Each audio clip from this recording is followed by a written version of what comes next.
Now that you know how to select the theme you want to use, it's time to look at how you can customize your theme. WordPress ships with something called the Theme Customizer, and it allows you to make changes to your theme in real time and see how those changes affect your site before you make the changes public. I want to show you the customizer, but I'm going to do it using the new default theme, 2014.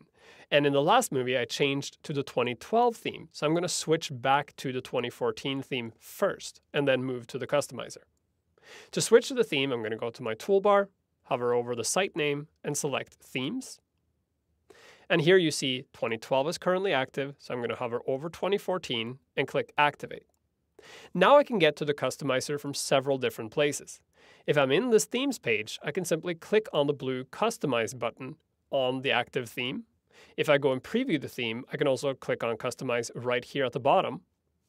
If I'm anywhere else in the admin panel, I can simply go to Appearance and select Customize. And if I'm on the front end of the site, I can hover over the site name in the toolbar and select Customize.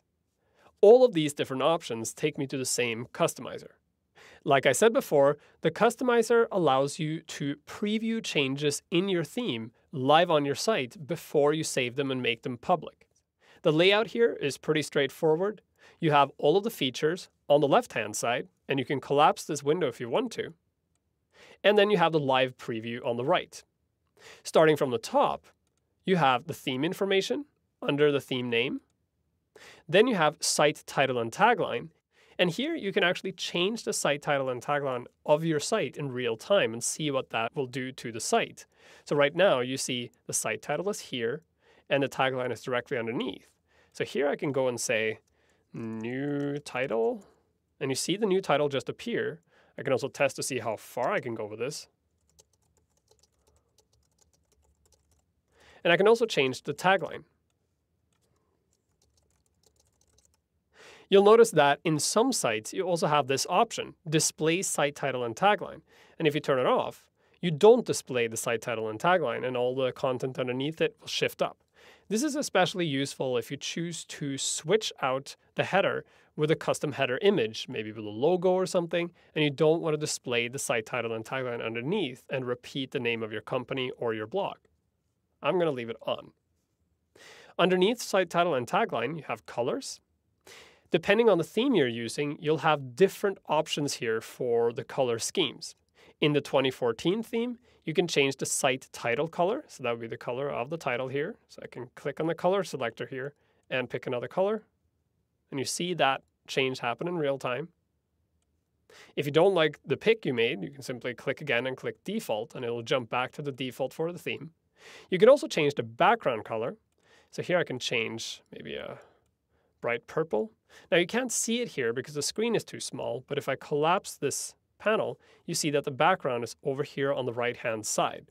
The color options and the other customizer options will change depending on the theme you're using. Some themes will have lots of options. Some themes will have very few options. So you have to open the customizer for each new theme you install and figure out what options are available to you. Underneath colors, you have background image, where you can upload a background image, and that background image will then tile behind where you saw the color before. You have the static front page option, which allows you to assign a static page to the front page of your site and then move your blog somewhere else, and we'll address that later in the course. And finally, you have the featured content option. Now, this is a custom feature only available in 2014. This is where you decide how this featured content area is going to be displayed on your site. By default, it'll display any post that has the tag featured or is a sticky post in a grid layout at the top.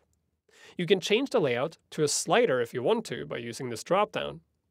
And here you see you have a slider that shows the same content, but it's an active slider and you can slide between the content. You can also navigate using these buttons.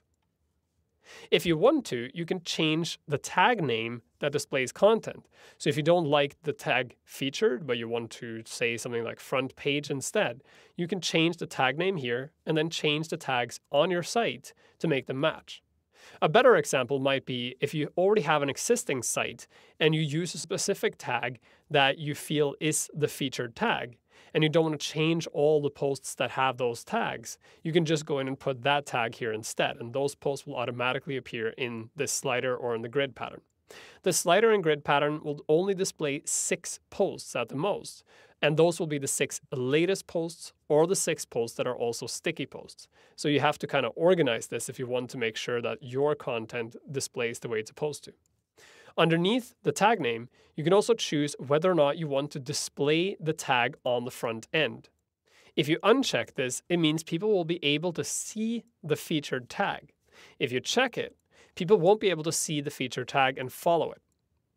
This is because in many cases, you'll use a specific tag like featured to display content in the slider, but the featured tag doesn't mean that these posts have any other relation between each other. When you've made your changes in the customizer and you're happy with them, you can click Save and Publish. If you don't like the changes you see, or you made a mistake, or you want to come back to it later, you can simply click Cancel and nothing happens to the site.